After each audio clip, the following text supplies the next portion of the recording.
Darwin Platform Group of Companies is one of the fastest growing diversified Indian conglomerates with global footprints. It is setting up offices globally and tying up with companies across the globe for multiple sectors. The company has ventured into real estate and construction, stockbroking and Watch it live as it happens. India Economic Conclave. It doesn't get any bigger. Presenting partner IDFC First Bank. Early learning partner Square Panda India. State partner Government of Chhattisgarh. For a new day partner Toshiba.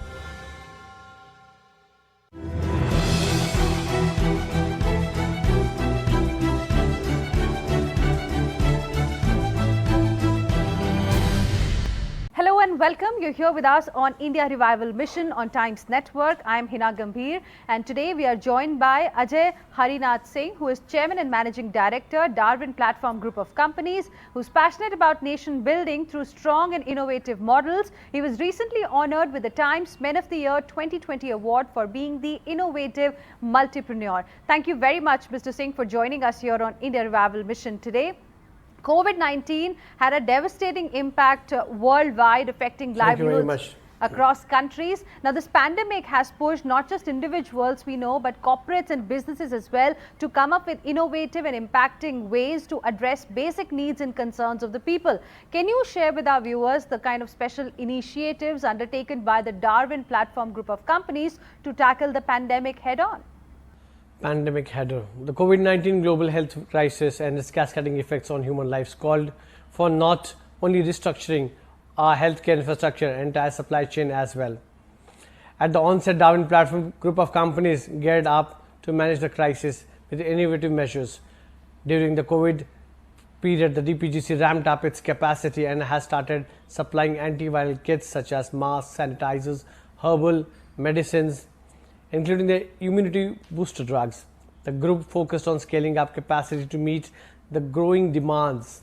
It also entered into joint ventures with global companies to manufacture and supply affordable healthcare products and solutions for India and other markets. DPGC combines philanthropy with its business, hence to utilize the talent and skills of experienced retired persons. It launched the Post-Retirement Employment Plan PREP across the country and allocated rupees 250 crores for this innovative scheme. The scheme was conceived to scale up the campaign for Atmanirbhar Bharat, along with providing support to elders. The scheme aims to leverage the experience and expertise of the 58 to 75 age groups, not only soldiers but a large numbers of retired employees from central states and private sectors are being benefited. With the PREP, DPGC has emerged as one of the biggest employers in the country. The PREP is being implemented in all 21 associate companies of the group. Okay. And Mr. Singh, we also understand that Darwin Platform Group of Companies has put in a bid for Shipping Corporation of India as well. Can you tell us what really prompted the company to bid for Shipping Corp? Shipping Corporation of India, it's a government organization. Given though the competition with several big global players, we have given a very attractive offer for the shareholders of Shipping Corporation of India Limited. Earlier in 2019, we had a bid for Jet Airways, but we could not get that. Hence, this time we are entered into the fray of the last moment with an offer which is very aggressive and would be difficult to decline by the SCI or the Government of India.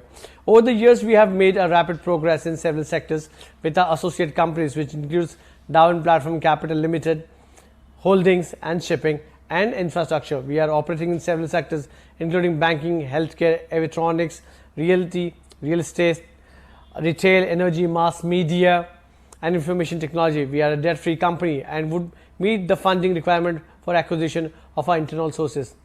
Okay. And do you think India is taking the right steps to achieve its aim of becoming a $5 trillion economy?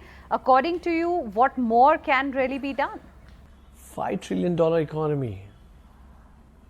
It's Modi ji's vision, and we as a businessman, we would do it. The Indian economy faces challenges on several fronts in new normal or next normal phase.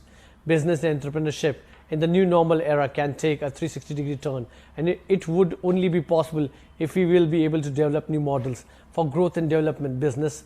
Both new and existing would support the government in building a self-reliant India through continuous innovation, better management and great resilience. New business models can surely help in achieving the goal of $5 trillion economy by 2025, or we can go beyond this target also. The wide-ranging reforms for accelerated infrastructural development and policy interventions to shape competitive Make in India augur well for the economy. These initiatives are experienced to spur growth. Going forward, consumption is exempted to increase, and that would encourage business and entrepreneurship to enable fast economy, environment and social capital for the nation. Make in India needs to be supplemented with the Make for the World. To achieve these goals, several innovations backed by robust R&D would be need to of the hour. With a path-breaking initiative, business would not only achieve sustainability but also encourage future-ready entrepreneurship among our talented youth. $5 trillion economy, India, we are coming. Okay, and what are your thoughts as far as India's e-commerce sector is concerned, which is pegged to reach around $99 billion by 2024, growing at a CAGR of about 27% over 2019? 2019, India's e-commerce market is expected to grow dramatically due to the COVID-19 pandemic. Digital India has a major role to play in this. India is also witnessing a shift in the consumer behavior caused by COVID-19. A new payment trend has been shown on the rise. As per the industry, the POS market in India is projected to increase by 41% between now and 2024. A dollar, approximately $1,335 billion, going forward with the policy interventions with regards to foreign direct investment. There is substantial room for the future growth. E-commerce is all set to transform further, and its capabilities is no longer limited to traditional digital platform. There is a perfect blending of online, offline payment, physical retail, enhanced digital payment modes and rational policy frameworks would trigger the next wave of growth in the retail sector. E-commerce market is one of the biggest market, and I see many unicorns coming down in this market. Okay, and what are the kind of plans that you have as far as India's retail sector is concerned? I believe you are present in the retail sector too. What kind of opportunities do you see for the future? The retail industry has emerged as one of the most dynamic and fast-paced sectors. The double-digit annual growth, and it accounts for over 10% of the country's gross domestic product. After Reliance, it is the turn of DPGC to take on global giants. I would like to say something very clearly. We are coming in retail sector. Watch us clearly. Any number that you can give us? Approximately more than 1,000 retail sectors. 1,000 in one day before June. It's going to be every place in India. Every state in one day. It's going to be the biggest retail sector, shops, or like a bazaar opening in India. Okay, so you've got big plans there. We would be approximately employing not less than 10,000 people in the retail sector. Okay, that's very encouraging. In fact, from retail, I also want to ask you about the healthcare sector, because your group is present in the healthcare sector too, and with the budget getting increased to about 2.3 lakh crore rupees, which is a big boost to the healthcare sector, healthcare infrastructure, with rising expenditure to the state in terms of healthcare. Do you think the integration of private and public sector healthcare operations and a collaborative model of healthcare delivery will be an effective solution ahead, and what are your plans? I agree with you. The question you asked me is one of the best questions I've heard till now from your end.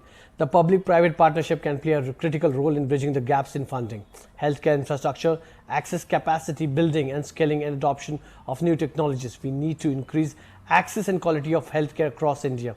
The government has put in place several ambitious healthcare schemes like Pradhan Mantri Jan Arogya Yojana and recently Pradhan Mantri Atmanirbhar Bharat Swasthya Yojana. Now, with a cohesive partnership with the private sector, these schemes can achieve their goal of universal health care.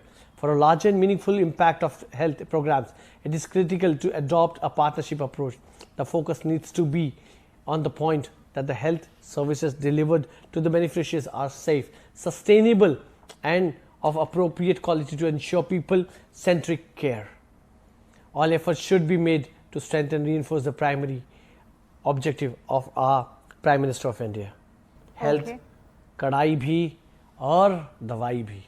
Okay, and as far as the aviation space is concerned, which also plays a very important role in the economic growth and the employment generation aspect, what are the plans in that space and the kind of challenges that you're facing currently? Aviation itself is a big sector. I mean, it's global due to pandemic. Lot of companies have got bankrupt. A lot of companies have gone for restructuring. But India, the aviation sector has a huge potential, and the industry can benefit from Indian government support strategies. The entire aviation sector in India faced severe pressures due to COVID. Now it is recovery mode. However, the liquidity across the entire aviation business continues to remain tight, impacting cash flows and related investment. Here, the aviation sector needs to big support from the government and lenders. Hopefully, we will soon see resurgence. A growing market present and several possibilities in multiple areas such as components, avionics is another opportunity. Alongside avionics, DPGC has been trying to grab opportunities in the aviation sector. In the past, we had bid for the grounded Jet Airways, and for the current situation, Air India. Also, we have submitted a bid through a consortium. We are keen on taking this opportunity. The Civil Aviation Ministry efforts to bring the move of aviation turbine fuel ATF under the ambit of GST can help the industry to grow. This is also pending demand of the industry that it will help domestic carriers in saving cost. So you're saying Flying Maharaja will fly soon. We will be with him. You're telling us that you've submitted a bid for Air India as well? Yes, we submitted a bid for Air India as well. Have you heard anything from the government on that? It was after the bid was submitted, we sent an email to the secretary, Mr. Yogesh Pandey of the aviation, and we have not heard anything from him. But we are very positive we'll be hearing from him any moment of time.